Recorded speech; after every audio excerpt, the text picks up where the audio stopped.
Hi ಎಲ್ರಿಗೂ ನಮಸ್ಕಾರ.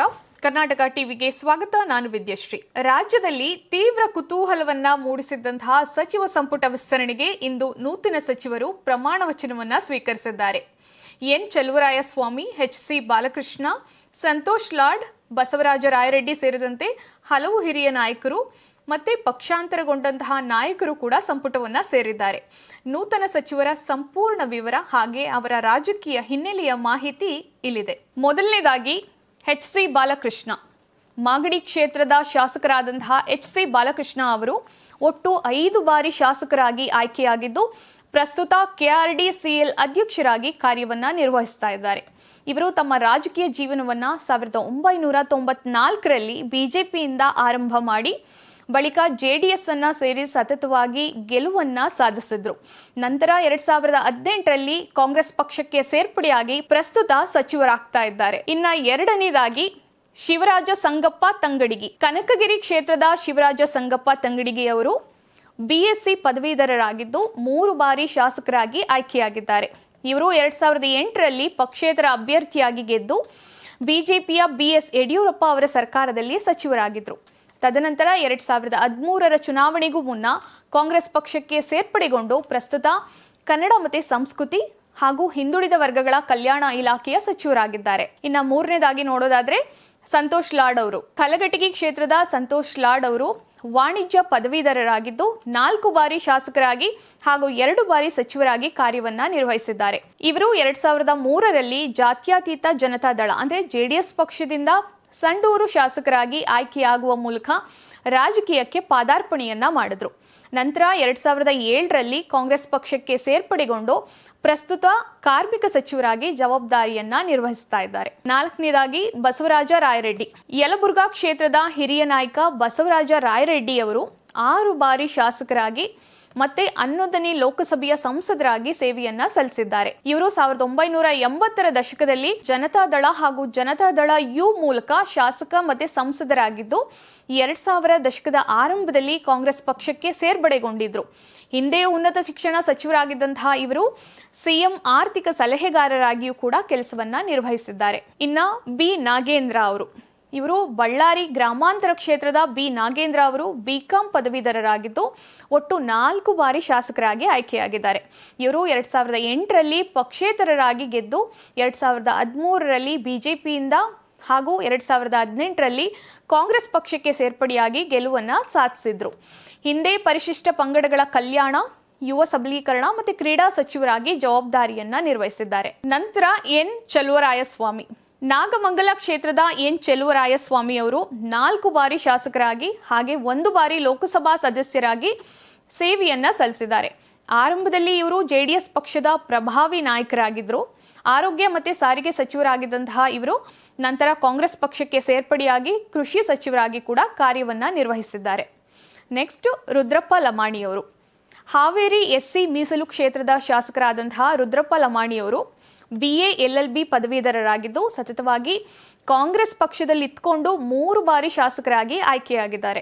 ಬಂಜಾರ ಸಮುದಾಯದ ಪ್ರಮುಖ ನಾಯಕರಾದಂತಹ ಇವರು ಪ್ರಸ್ತುತವಾಗಿ ವಿಧಾನಸಭೆಯ ಉಪಸಭಾಧ್ಯಕ್ಷರಾಗಿದ್ದು ಹಿಂದೆ ಜವಳಿ ಮತ್ತೆ ಮುಜರಾಯಿ ಸಚಿವರಾಗಿದ್ದರು. ಇನ್ನ ಟಿ ರಘುಮೂರ್ತಿಯವರು.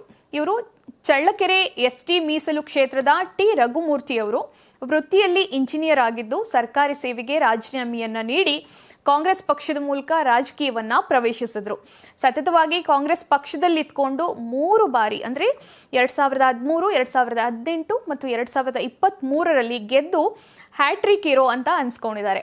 ಹಾಗೂ ನಿಗಮ ಮಂಡಳಿ ಅಧ್ಯಕ್ಷರಾಗಿ ಕೂಡ ಕಾರ್ಯವನ್ನ ನಿರ್ವಹಿಸಿದ್ದಾರೆ. ಡಾಕ್ಟರ್ ಅಜಯ್ ಸಿಂಗ್ ಅವರು. ಜೇವರ್ಗಿ ಕ್ಷೇತ್ರದ ಶಾಸಕರಾಗಿ ಡಾಕ್ಟರ್ ಅಜಯ್ ಸಿಂಗ್ ಅವರು ಮಾಜಿ CM ಧರ್ಮ್ ಸಿಂಗ್ ಅವರ ಪುತ್ರರಾಗಿದ್ದು ಆರಂಭದಿಂದಲೂ ಕೂಡ ಕಾಂಗ್ರೆಸ್ ಪಕ್ಷದಲ್ಲಿ ಸಕ್ರಿಯರಾಗಿದ್ದು ಸತತ 3 ಬಾರಿ ಗೆಲುವನ್ನ ಸಾಧಿಸಿ ಕಲಬುರಗಿ ಜಿಲ್ಲೆಯ ಪ್ರಾತಿನಿಧ್ಯವಾಗಿ ಸಂಪುಟವನ್ನ ಸೇರ್ತಾ ಇದ್ದಾರೆ. ಇನ್ನ ವಿಜಯಾನಂದ ಕಾಶಪ್ಪನವರು. ಹುನಗುಂದ ಕ್ಷೇತ್ರದ ಶಾಸಕರಾಗಿರುವಂತಹ ವಿಜಯಾನಂದ ಕಾಶಪ್ಪನವರವರು ಕಾಂಗ್ರೆಸ್ ಪಕ್ಷದ ಸಕ್ರಿಯ ನಾಯಕರಾಗಿದ್ದು ಸಾಮಾಜಿಕ ಹಾಗೂ ಪರಿಸರ ಕಾಳಜಿಯ ಕೆಲಸಗಳಿಗಾಗಿ ಇಂದಿರಾ ಗಾಂಧಿ ರಾಷ್ಟ್ರೀಯ ಸೇವಾ ಪ್ರಶಸ್ತಿ ಸೇರಿದಂತೆ ಹಲವು ಪುರಸ್ಕಾರಗಳನ್ನ ಇವರು ಪಡೆದುಕೊಂಡಿದ್ದಾರೆ. ಇನ್ನ ರಿಜ್ವಾನ್ ಅರ್ಷದ್. ಶಿವಾಜಿನಗರ ಕ್ಷೇತ್ರದ ಶಾಸಕರಾದಂತಹ ರಿಜ್ವಾನ್ ಅರ್ಷದ್ ಅವರು BCom ಪದವೀಧರರಾಗಿದ್ದು 1995 ಮತ್ತು 96ರಲ್ಲಿ NSUI ಮೂಲಕ ತಮ್ಮ ರಾಜಕೀಯ ಜೀವನವನ್ನ ಆರಂಭಿಸಿದ್ರು. ಮೈಸೂರು ವಿಶ್ವವಿದ್ಯಾನಿಲಯದ ಸೆನೆಟ್ ಸದಸ್ಯರಾಗಿದ್ದಂತಹ ಇವರು ಡಿಸೆಂಬರ್ 2019ರ ಶಿವಾಜಿನಗರ ಉಪಚುನಾವಣೆಯಲ್ಲಿ ಗೆದ್ದು ಪ್ರಥಮ ಬಾರಿಗೆ ಶಾಸಕರಾದರು. 2014 ಮತ್ತು 2019ರಲ್ಲಿ ಬೆಂಗಳೂರು ಕೇಂದ್ರ ವಿಧಾನಸಭಾ ಕ್ಷೇತ್ರದಿಂದ ಕಾಂಗ್ರೆಸ್ ಅಭ್ಯರ್ಥಿಯಾಗಿ ಸ್ಪರ್ಧಿಸಿದ್ರು. ಸದ್ಯ ಯುವ ನಾಯಕತ್ವದ ಸಂಕೇತವಾಗಿ ರಾಜಧಾನಿ ಬೆಂಗಳೂರಿನಿಂದ ಸಂಪುಟಕ್ಕೆ ಸೇರ್ಪಡೆಯಾಗ್ತಾ ಇದ್ದಾರೆ. SS ಮಲ್ಲಿಕಾರ್ಜುನ್. ದಾವಣಗೆರೆಯ ಹಿರಿಯ ನಾಯಕ SS ಮಲ್ಲಿಕಾರ್ಜುನ್ ಅವರು ಬಿಕಾಂ ಪದವೀಧರರಾಗಿದ್ದು 1996, 1999 ಮತ್ತು 2013 ಹಾಗೆ 2023ರಲ್ಲಿ ಶಾಸಕರಾಗಿ ಒಟ್ಟು 4 ಬಾರಿ ಆಯ್ಕೆಯಾಗಿದ್ದಾರೆ. ಹಿರಿಯ ರಾಜಕಾರಣಿ ಶಾಮನೂರ್ ಶಿವಶಂಕರಪ್ಪ ಅವರ ಪುತ್ರರಾದಂತಹ ಇವರು ಹಿಂದೆ SM ಕೃಷ್ಣ ಮತ್ತು ಸಿದ್ದರಾಮಯ್ಯ ಅವರ ಸರ್ಕಾರಗಳಲ್ಲಿ ಯುವಜನ ಸೇವೆ, ತೋಟಗಾರಿಕೆ ಹಾಗೂ ಗಣಿ ಇಲಾಖೆ ಸಚಿವರಾಗಿ ಕಾರ್ಯವನ್ನ ನಿರ್ವಹಿಸಿದಂತಹ ಅನುಭವವನ್ನ ಹೊಂದಿದ್ದಾರೆ. ಕೊನೆಯ ಕ್ಷಣದಲ್ಲಿ ಸಚಿವ ಸ್ಥಾನ ಗಿಟ್ಟಿಸಿಕೊಂಡಿರುವಂತಹ ಇವರು ಇದೀಗ 4ನೇ ಬಾರಿಗೆ ಸಂಪುಟವನ್ನ ಸೇರ್ತಾ ಇದ್ದಾರೆ. ನಂತರ PM ನರೇಂದ್ರ ಸ್ವಾಮಿ. ಮಳವಳ್ಳಿ ಕ್ಷೇತ್ರದ ಶಾಸಕರಾದಂತಹ PM ನರೇಂದ್ರ ಸ್ವಾಮಿ ಅವರು ಯೂತ್ ಕಾಂಗ್ರೆಸ್ ಮೂಲಕ ರಾಜಕೀಯವನ್ನ ಪ್ರವೇಶಿಸಿ ಪಕ್ಷ ಸಂಘಟನೆಯಲ್ಲಿ ಪ್ರಮುಖ ಪಾತ್ರವನ್ನ ವಹಿಸಿದಂತಹ ಹಿರಿಯ ನಾಯಕರಾಗಿದ್ದಾರೆ.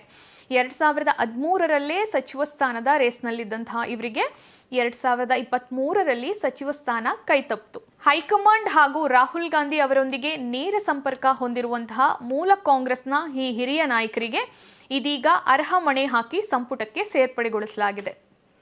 ನಂತರ ಮಧು ಬಂಗಾರಪ್ಪ. ಸೊರಬ ಕ್ಷೇತ್ರದ ಶಾಸಕರಾಗಿರುವಂತಹ ಮಧು ಬಂಗಾರಪ್ಪ ಅವರು ಮಾಜಿ CM ದಿವಂಗತ S ಬಂಗಾರಪ್ಪ ಅವರ ಪುತ್ರರು. BA ಪದವೀಧರರಾದಂತಹ ಇವರು 2013ರಲ್ಲಿ JDS ಅಭ್ಯರ್ಥಿಯಾಗಿ ಮೊದಲ ಬಾರಿಗೆ ಶಾಸಕರಾಗಿ ಆಯ್ಕೆಯಾಗಿದ್ರು.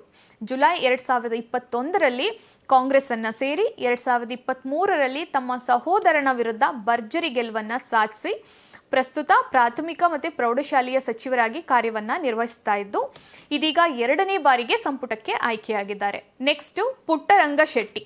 ಚಾಮರಾಜನಗರ ಕ್ಷೇತ್ರದ ಶಾಸಕರಾಗಿರುವಂತಹ C ಪುಟ್ಟರಂಗ ಶೆಟ್ಟಿ ಅವರು BA ಪದವೀಧರರಾಗಿದ್ದು ವೃತ್ತಿಯಲ್ಲಿ ಕೃಷಿ ಮತ್ತು ಉದ್ಯಮದಲ್ಲಿದ್ದಾರೆ.